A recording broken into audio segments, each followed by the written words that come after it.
and we spoke about Gurrier, J.S. Gurrier, the father of Indian sociology, and little more we will talk about him, and we will talk about the Indological aspect, so that it is very clear, because it is an important part of the content in UPSC exam.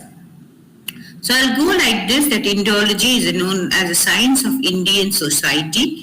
The Indological perspective claims to understand Indian society through concepts, theories and framework, and that are closely associated with Indian civilization like Harappa, Mohenjo-daro, other.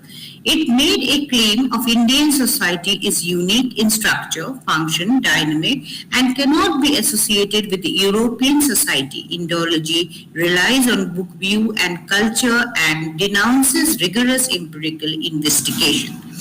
Indological perspective and its origin has a contribution of Orientalists like William Jones, Henry Maine, Max Muller, etc. They have contributed tremendously for the development of the society, and for their contribution that is involving an Indological perspective. All of them have based their studies on rich cultural tradition of India and the principles that governs India and the laws of Hindu. But therefore, it is called as Indologists.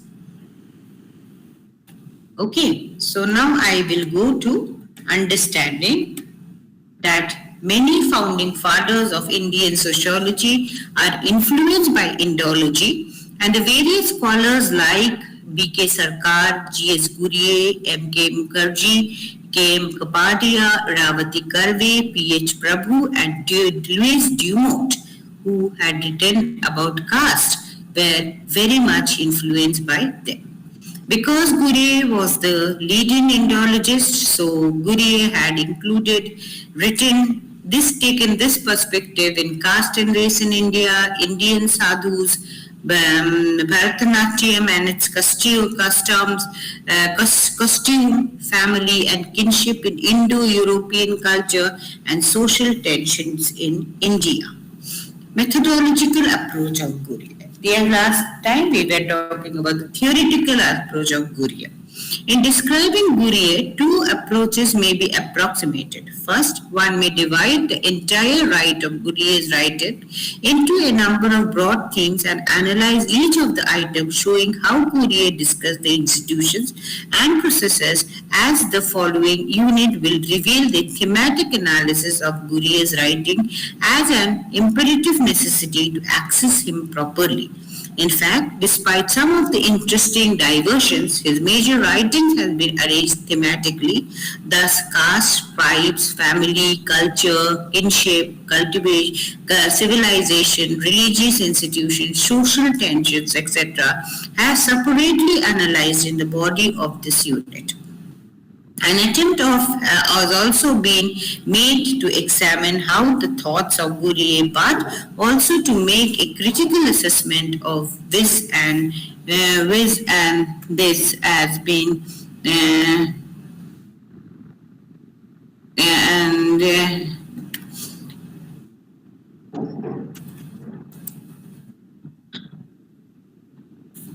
this has been this and Gurrier and critical assessment of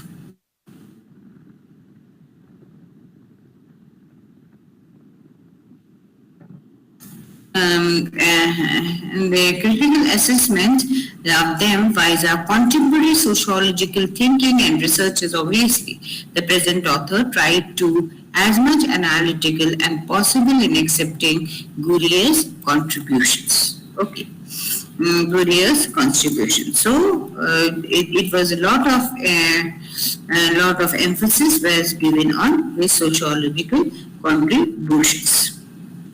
So first I've already talked about caste in detail, but what is caste as per Gurrier is important to understand.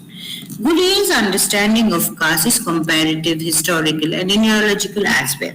Unlike his contemporary, he does not glorify on the condemned caste, rather it employs the caste as a product of Indian culture, claiming with the passage of time.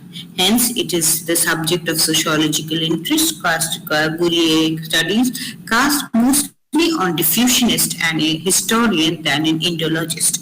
In his book Caste and Race in India, he agreed with Sir Herbert Wesley, that is, the caste is a product of the race and that comes from India along with Aryans. Gurye considered it as unfortunately the caste system is understood in terms of Brahmanical domination. Caste has gone through the process of fusion and fission in different ways of Indian society. During the Vedic period, the caste was a product of the race. The Aryans distinguished themselves from the non-Aryans in terms of the color, and subsequently ethnic groups developed an alliance relationship, and each of the Hindu culture and values moved from Aryan community to non-Aryan community. Aryans never introduced themselves as Brahmins or a superior race against the non-Brahmins. Okay, so this is little literature about the Aryan history, which I will not go into detail, which can be studied by the scholar. I will share this slide so that can be done. Okay, so now it is Gurye. What did Gurye actually try to understand?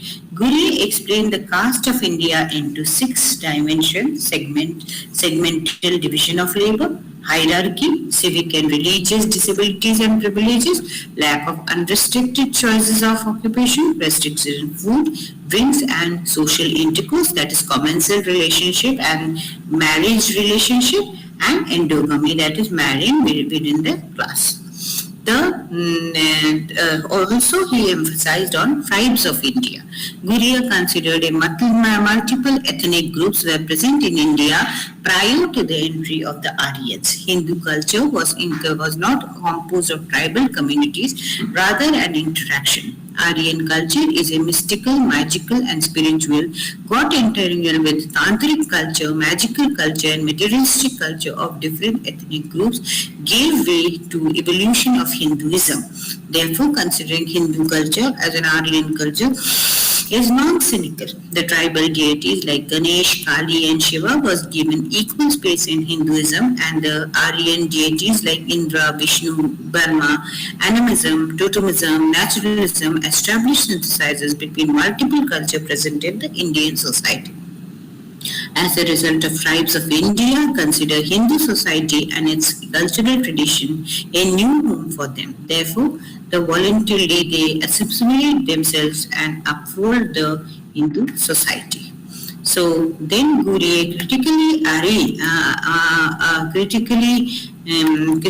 understood the Elwin approach of isolationism, indicating forced isolation of tribes from the larger society. Elwin's isolationism, and which facilitates suspicions leading to successional movements. He further indicated that separatistic movements in Northeast India is a product of cultural distinction between tribes located there and a larger Hindu society. In conclusion, one can advocate Gurye understands the tribes and their problems largely manifest his nationalistic appeal as he considered cultural unity between tribes and caste can promote integration of Indian society. He also understood rural and urbanization. Gurye says that urbanization in India is not just due to industrial growth, rather it started within the rural areas itself. He took reference of the Sanskrit texts and document to illustrate the growth of urban centers for the need of the market felt in the rural hinterlands. Development of agriculture needed more and more market to exchange the surplus in food grains. So, in many rural areas, one part of the village started functioning into a market. This led to township and developed administrative, judiciary and other institutions. In the past, urban centers were based on feudal patronage, which is demands for silk cloth, jewelry, metal artifacts, weapons, etc., led to the growth of urban centers like Banaras, Kanchipuram, Jaipur and Muradabad, etc. But Gurrier was critically appraisal. He had a criticism also when we talk about Indological approach or when we talk about him. He fails to recognize the rise of modern India and contribution of Islamic and rural British roots. Town planning, architecture, new administration and technology by both made Indian, although different from what it was during Vedic and non-Vedic period. If sociology is a science, then sociologists have the honor, in fact, rather than ideology. In Gurrier's sociology, ideology predominantly over the fact that is a tragedy for Indian sociology. A.R. Desai writes that studying India from the lens of culture provides us a space to understand the real India and lives of equality, diversity, dialectic and explanation. Therefore, one has to come out of the bondage of Gurrier's sociology to understand the real India and challenges and problems associated. In the nutshell, one can advocate Gurrier's sociology is romanticizing India what it is not. Therefore, there is a need for Indian sociology to change the goalpost from the book view to a fieldwork approach. Okay, now the next is structural functionalism. You can see in your syllabus we have to talk about M.N. Srinivas structural theory. M.N. Srinivas structural theory. Mysore Narasimham Chernachar M.N. Srinivas was born in Mysore. He took the honors degree from social philosophy from Mysore University. For Mysore, Srinivas moved to Mumbai and later to Oxford University. He did his masters under G.S. Gurrier during his dissertation and later published as Marriage and Family in Mysore. Srinivas would later recall the seeds of the ideas of Sanskritization also sown during the fieldwork of his MA dissertation. At Oxford, Srinivas, under the two leading anthropologists A.R. Radcliffe Brown and Evan Pitchcott. Srinivas' contribution to Indian sociology. The hallmark of Srinivas' scholarship was inaccessible and its firm root in Indian reality. He was among the earliest social anthropology in India to break out and confirm the textual authority on which the discipline had till in the rest. His social laboratory was the village, factory, classroom, and home, and where people lived, and general way of multiplicity of social and cultural roots. He had the rare gift of conveying slightful observation in simple language. The term vote bank, the notion of dominant class, or the concept of Sanskritization have become a part of common speech. The sociological imagination of Srinivas was formulated in 40s and 50s, was transmitting from colonial to the post-independence period and when nationalist ideas structured contemporary utopias. Structural functionalist in detail. M.N. Srinivas established sociology as a structural functionalist discipline in India. Very, very important, students, which you should stress on and understand. Why he is known as a structural functionalist. Srinivas' structural functionalism was made to study the caste. Srinivas studied caste in structural functionalist way. He highlighted the following functional attributes of the caste. Srinivas divided the population of the village by caste and by occupation and then examines the relationship of these classes with agriculture and connection, these and their occupation. These with occupation, examines caste with agriculture and connection with their occupation. The idea here is how the organic integration of the caste with each other and the way these relate to each other in the functionalist perspective. The system is shown to have a flexibility because integration of the part of the whole. He had taken a Durkheimian approach of functionalism, that studying of the parts as a whole. Adaptive culture, the civilization approach borrowed from Gurria, now reframed through structural functionalism, allowed Srinivas to focus the adaptive caste system, which is predominantly the reproducing itself over centuries, a theory of mental social change.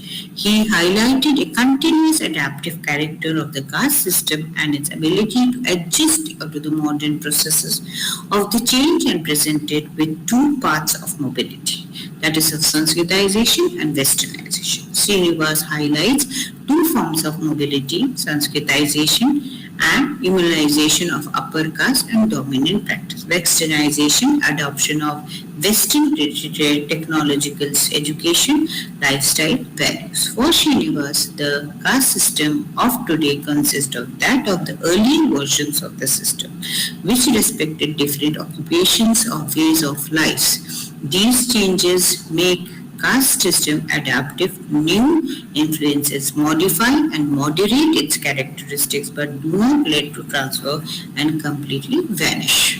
Study of Cook's through structural functions. Cook is a very important study done by M.N. Srinivas.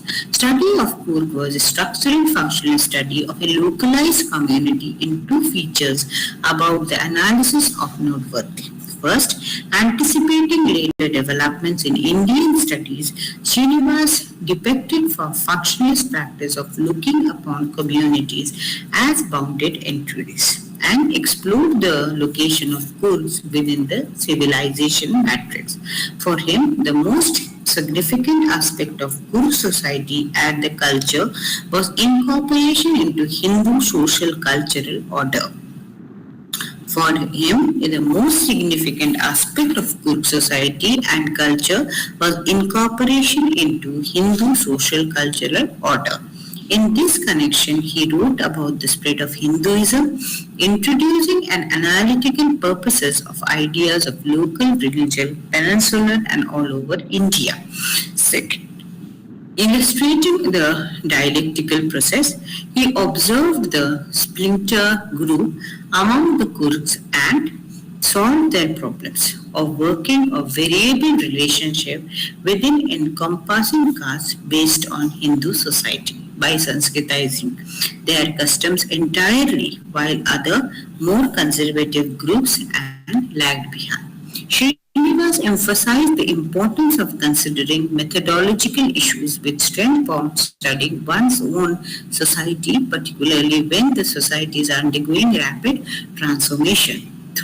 He reinterpreted his existing work on goods through cultural functionalist lens and inspiring the theme of which he is conducted through the fieldwork did not uncritically adhere to his tenets.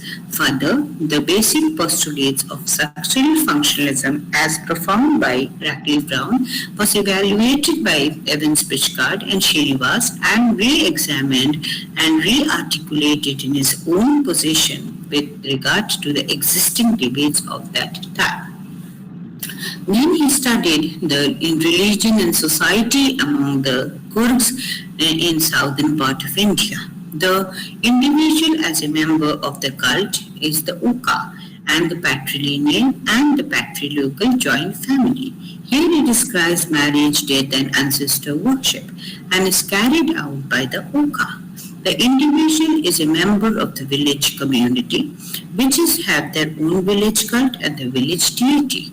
These village deities were properly prolificated, protected and inhabited from smallpox, plague and other supernatural evils and giving blessings to good health and abundant crops. Srinivas emphasized how the domestic and village cult aim at the well-being of the village and membership of a particular social group. Inauguration of field view. Srinivas made significant departure from traditional socialization, building into a colonial modernity and elaborated by Korea. Srinivas reframed existing theories and presented new concepts to understand Indian society. Srinivas' caste is submerged by the traditional concept of Varna. With the statement, a new method for assessing Indian society was integrated and known as field view, and against the earlier one, which is one known as the book view, that is a Indological method. In a series of the article written in the decade of the 50s, Srinivas elaborated the nature of the field view and its root and the use of the theory and methodology institutionalized in structural functional theory of Radcliffe-Brown and Malinowski method of ethnography. At the same time, Srinivas adjusted their theory and methodology to create a new version of discipline of sociology and remake it into social anthropology. Srinivas' departure from ideological method of particular significance under Srinivas' departures of ideological methodology promoted by Courier in social anthropological and the social system of Mysore village. In social anthropology and society, Srinivas' endeavors is to justify and legitimize the need of the use of anthropological theoretical methods. He criticizes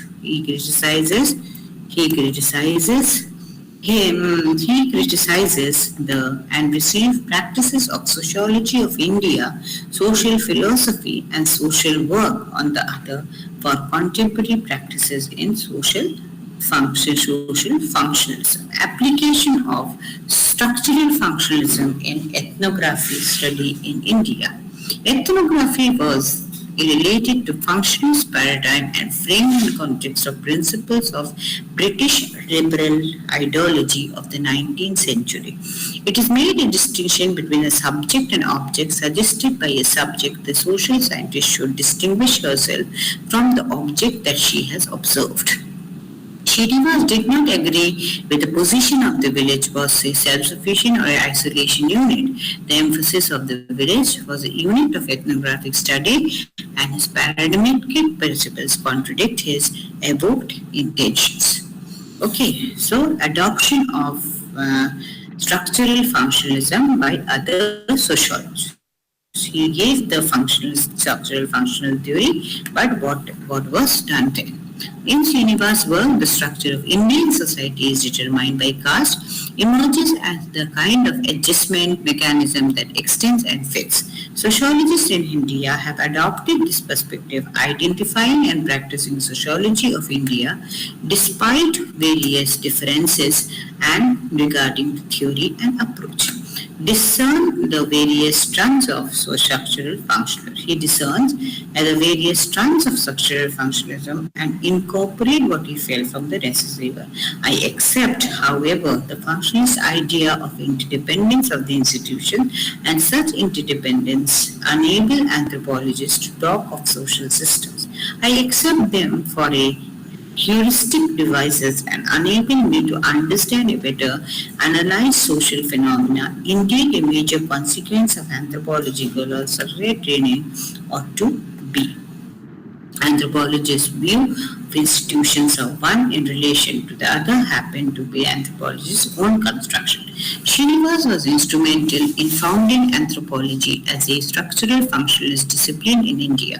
Srinivas' work was committed to nation building not only in the sense of establishing demands but also in terms of theoretical formulation, particularly on caste and notions of village and community. Furthermore, his works contributed to various debates of policy making. For example, privileging of the field view of Indian society, he formed discussions of Sanskrit as a national language which emerged from the book view, where Sanskrit referred to the assumption of unchanging India through the study of texts. However, he commented the importance of Sanskrit for upward mobility of the lives of the peasant caste, but rejected the Brahmanization and the privileged caste. Various aspects of Srinivas' work on institution building and theoretical view can be understood in a village community. In Indian society, demonstrate the fundamental emphasis of democratizing discipline and theoretical boundaries of crucially defining, legitimizing Srinivas is as a native anthropologist. Srinivas had a great ability to synthesize standard strengths and different theoretical traditions rather than to uncritically inherit its own tradition. Srinivas writes the seeds of his study Through his conversations in Radcliffe Brown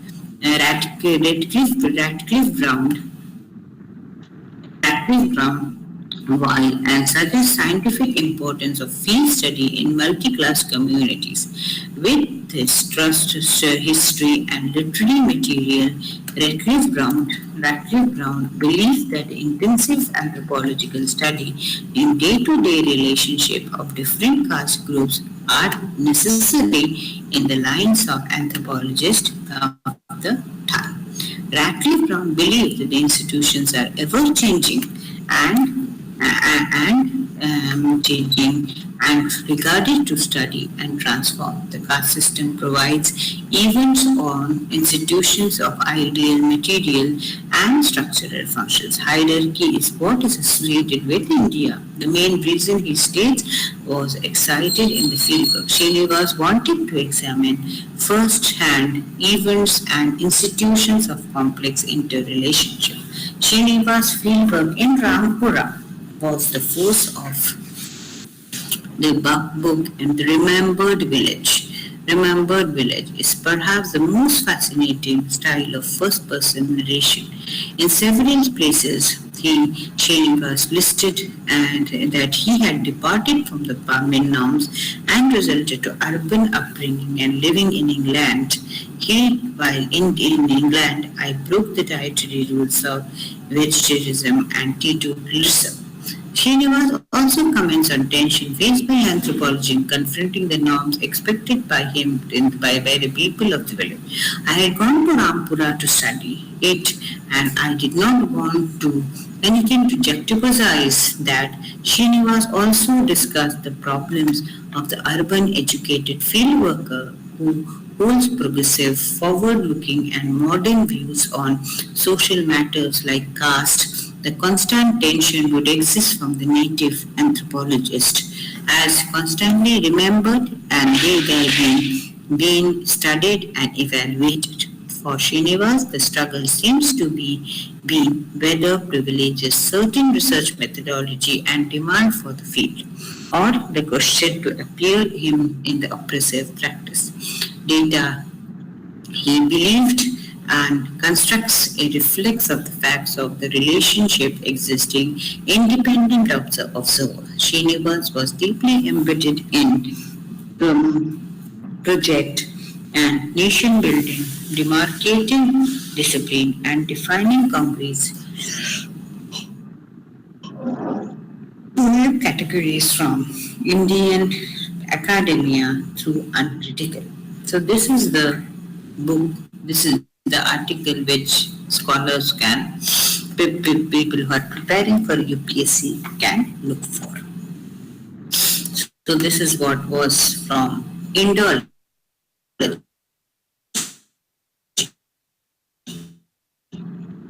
So in your syllabus which says about A.R. Desai. A.R. Desai was the one to give you an idea about A.R. Desai, about rulers of the Marxist perspective of Indian sociology. In A.R. Desai, in his two edited books, Rural Sociology of India and The Peasant Struggles in India, Desai has put together the rich collection of articles and reports from the map for changes in rural society over the decades. In the volume on present struggles in India, he critically analyzed the role of the peasantry in an article Unconventional Anthropology of the Traditional Peasantry, highlighting the historical important work of Eric Wolff, The Peasant Wars of the 20th Century. In a remarkable introduction, Desai had won all the material across the socio-economic policies and processes initiated by the state specifically focus on the impact of the peasant. So he was a Marxist. Through the first decade of after independence, the state focuses attention on transformation of the rural society.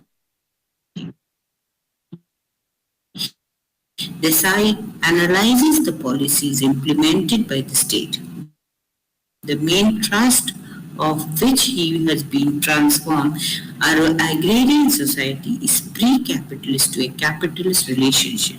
Agrarian interventions. The trust of agrarian policy was eliminated.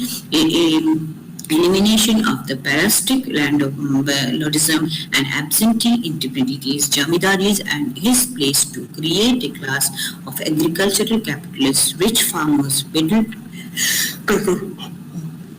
directly related to the states. This was accompanied through development programs, legal legislation, leading to differentiation among the peasantry. With the emergence of the class of the agricultural capitalists, rich peasants, and simultaneously the emergence of a pauperized, hungry, landless rural proletariat. On the central concern, Desai was reoccur constantly through his work in their path of development. He relates his question to a variety of issues that the country faced in the pre-independence period. His principal critique has been modernization syndrome, that is development of capitalist path, and also those proponents, specifically academics of social science, who views that as a desirable value premise. Two volumes on state and society in India and Indian path of development, a Marxist approach, comprises of his writings of path of development and the nature of social transformation in India. In his volume State and Society, he critically assumptions lying modernization thesis was profound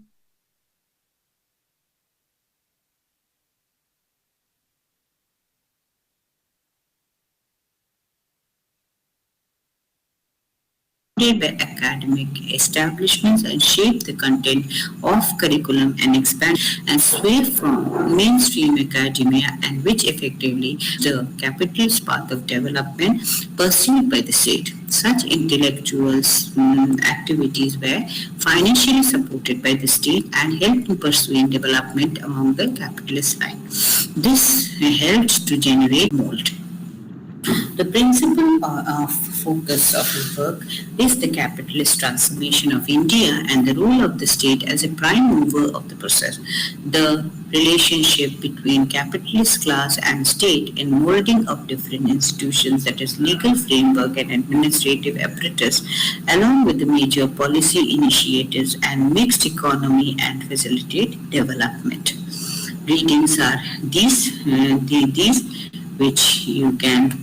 This is what A.R. Desai had to do. These can be read for your readings on A.R. Desai. So this is what I have for today.